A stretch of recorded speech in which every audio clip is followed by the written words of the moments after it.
여러분들 새해 첫 급여 명세서 확인해 보셨나요? IRS가 26년 세금 계산의 기준선을요 대폭 올렸습니다. 그래서 나온 이 5가지 숫자인데요. 이거 꼭 확인해 보시면 좋겠어요. 이거 제대로 챙기지 않으면요 가만히 앉아서 세금을 더 내게 될 수도 있으니까요. 재무 설계사 이제 한계라고 느껴지지 않습니까? 고객들은 단순한 보험, 연금 상품이 아니라 복잡한 문제를 해결해줄 솔루션을 원하고 있습니다. 지난 15년간 제공해온 법률, 세무, 회계, 자산관리 원스톱 솔루션의 노하우와 전문성을 모두 갖춘 JCN 컴퍼니가 산호세에서 함께 성장할 파이낸셜 프로페셔널 멤버를 찾습니다. 은퇴 설계부터 절세, 투자에 이르기까지 단독 플레이가 아닌 전문가 그룹과 함께하는 원스톱 솔루션의 주인공이 되시기 바랍니다. 1월 17일 화요일 오전 10시 산호세입니다. 제너럴리스트 금융 전문가로서 새롭게 도약할 기회를 놓치지 마세요. 선착순 마감되니 지금 바로 고정 댓글 링크를 통해 신청해 주시기 바랍니다. 그럼 산호세에서 뵙겠습니다.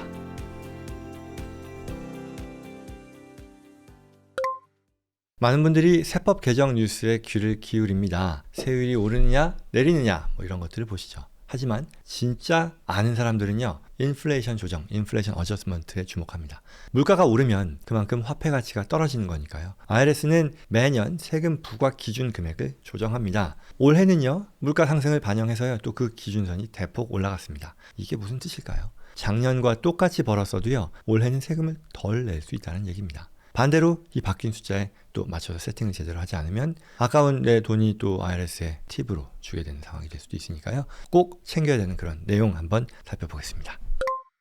첫 번째는요 스탠다드 디덕션입니다. 표준 공제인데요. 영수증 챙길 필요 없다 이런 얘기인데 한번 볼게요. 뭐냐 32,200불이에요. 이건 부부 합산 신고, Married Filing Joint로 세금 신고할 때 적용받게 되는 스탠다드 디덕션 표준 공제액입니다. 싱글은 이것의 한 절반이죠. 16,100불입니다. 둘 다 모두 작년보다 꽤 올랐는데요. 이게 무슨 의미일까요? 그동안 여러분들이 1년 동안 납부했던 기부금, 영수증, 재산세, 고지서, 모기지, 이자 이런 것들 다 합쳤을 때 32,000불이 안 되면 하우스홀드 집에서요. 부부 공동의 상황에서요. 그러면 굳이 그런 것들 숫자 챙기느라 고생하지 않으셔도 된다는 얘기죠. 왜? 표준공제를 선택하는 게 더 이득이니까요. 특히요. 이제 65세 이상 시니어들의 경우는요. 추가 공제도 있단 말이죠. 그렇게 되면 부부 기준 35,500불까지 공제를 받습니다. 그러니 이게 항목별 공제보다 표준 공제가 더 높은 상황에 해당될 경우라면 그렇게 크게 여러 비용들 챙길 필요 없다라는 것이고요. 그리고 표준공제의 한도가 높아졌으니 유리한 구간이 넓어졌다라는 거죠. 그러니 그런 부분들을 나의 상황에 한번 적용해 볼 필요가 있겠다입니다. 자, 두 번째는 소득세 구간입니다. 텍스 브래킷인데요. 세율 구간도 역시 더 유리해졌어요. 더 벌어도 세율이 유지된다는 건데요. 세율 자체야 10%, 12%, 22% 이렇게 쭉 가죠. 예전 영상에서도 몇 차례 다뤘습니다. 작년과 같아요. 세율 자체는요. 그런데 이 구간의 폭이 넓어졌던 거죠. 그래서 예를 들어서요. 최고 세율 동일하게 연방세 37%입니다. 근데요. 여기 적용받는 사람이 작년 같은 경우는 부부의 합산 소득이 75만 불 정도였으면은 37% 구간에 진입했는데요. 금년은 어떻게 될까요? 이게 75만이 아니라 한 77만까지도 버틸 수 있게 된다라는 거죠. 결국 그 말은 소득이 좀 늘었다 해도요. 세율이 높아지는 건 아니니까 그렇게 걱정할 필요는 없다. 넓어진 구간 덕분에 실질적인 세금은 오히려 줄어들 수 있다는 거죠.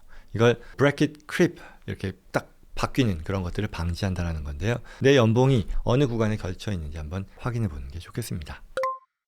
자, 세 번째는요. 해외 근로소득 공제, Foreign Earned Income Exclusion인데요. 이것도 바뀌었어요. 쉽게 말하면 13만 불의 면세 티켓이라고도 부르는데 한국이나 해외에 살고 있는 이 미국 사람들의 경우요. 이 숫자 꼭 기억해야 됩니다. 13만 2,900불, 13만 불이라고 하죠. 2026년 해외 근로소득 공제 한도입니다. 작년보다 한 3,000불 정도 올랐는데요. 해외에서 번 돈에 대해서는요. 이 금액 13만 3,000불까지에 대해서는 IRS가 세금을 물지 않는다는 거예요. 왜? 이 사람이 해외에 오랫동안 거주하면서 체류하면서 거기서 벌어들인 근로소득, 사업소득이기 때문에 그에 대해서는 부담하지 않겠다. 원래 기본법은 미국 사람이면 월드와이드 인컴텍스, 세계 어디에서 벌건 소득세를 미국에서는 부담하게 되는 건데 이 금액까지의 earned income, 근로, 사업소득에 대해서는 면제해 주겠다는 그런 얘기죠. 원래는 그러니 사람들이요. 나는 한국의 이 소득에 대해서 세금을 냈으니까 끝이지라고 생각하는 거 틀렸어요. 왜? 미국인이니까 미국에서도 같은 소득, 비록 한국과 같은 해외에서 번 소득에 대해서도 과세를 하는 거니까 잘못된 해석이라는 거죠. 그런데 여기서 예외로서 이러한 장기 치료자들에 대해서는 13만 3천까지는 이걸 소득에서 빼줄 수 있게 해준다는 얘기죠. 주의해야 될 거는요. 이것도 규정이 그렇다라는 것이고요. 이 규정을 누리기 위해서는 신고를 반드시 해야 됩니다. 세금 신고할 때요. 요 내용에 해당되는 별도의 서플리멘털 폼 양식이 있으니까요. 요 내용에 내가 자격을 갖추고 있다는 것을 잘 반영해야 됩니다. 그래서 이 숫자를 활용해서요. 세금을 0으로 만들 수 있을 것이다. 신고를 안 하면 공제 혜택도 못 보고 벌금만 받을 수 있으니 유의해야 된다라는 그런 얘기입니다. 자, 네 번째 증여세 면제인데요. Annual Exclusion입니다. 19,000불까지 나오는 건데 연간 증여세 면제 한도입니다. 이건 작년과 동일합니다. 안 올랐네 라고 실망하실 건 아니고요. 왜? 우리가 라이프타임 익셈션이 대신에 엄청나게 커진 게 영구법으로 바뀌었으니까요.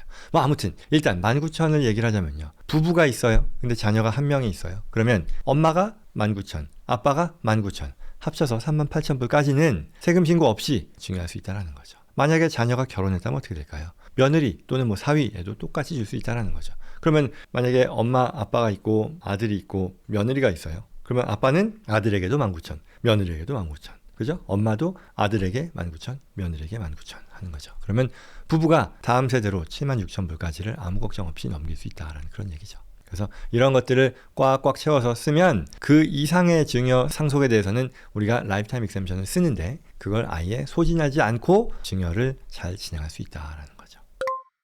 자, 다섯 번째 마지막으로요. 마일리지 공제인데요. 72.5센트입니다. 이게 그렇게 대단할까 생각할 수 있을지 모르지만 그렇지 않습니다. 그래도 이 공제율이요. 작년 대비 2.5센트 올랐습니다. 자영업, 우버 드라이버, 임대사업자 이런 분들이요. 기름값 떨어졌다고 사실 최근 방심할 수도 있겠으나 차량 유지비, 보험료 인상이 있었잖아요. 그래서 이런 것들을 감안해서 IRS가 이러한 차량 운행에 있어서 마일당 이 공제할 수 있는 그 항목 공제 금액을 높여줬다라는 거죠. 결국 10,000마일 뛰었으면 어떻게 될까요?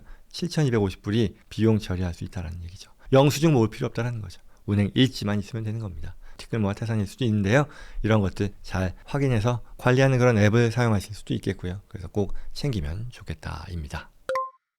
자, 여기까지입니다. 2026년 숫자가 바뀌었고요. 정부가 여러분들에게 더 넓은 공제, 더 높은 한도를 제공하고 있으니까요. 이런 좋은 내용도요. 우리가 활용하지 않으면 그림의 떡이니까요. 나에게 해당되는 숫자가 뭔지 또 나의 상황, 아까 근로자냐, 사업자냐, 해외 체류냐 이런 것들에 맞춰서 어떤 전략을 짜야 할지 한번 점검해 볼 필요가 있겠습니다. 이런 것들을 아는 만큼 여러분들이 잘 챙기고 혜택을 가져갈 수 있을 테니까요.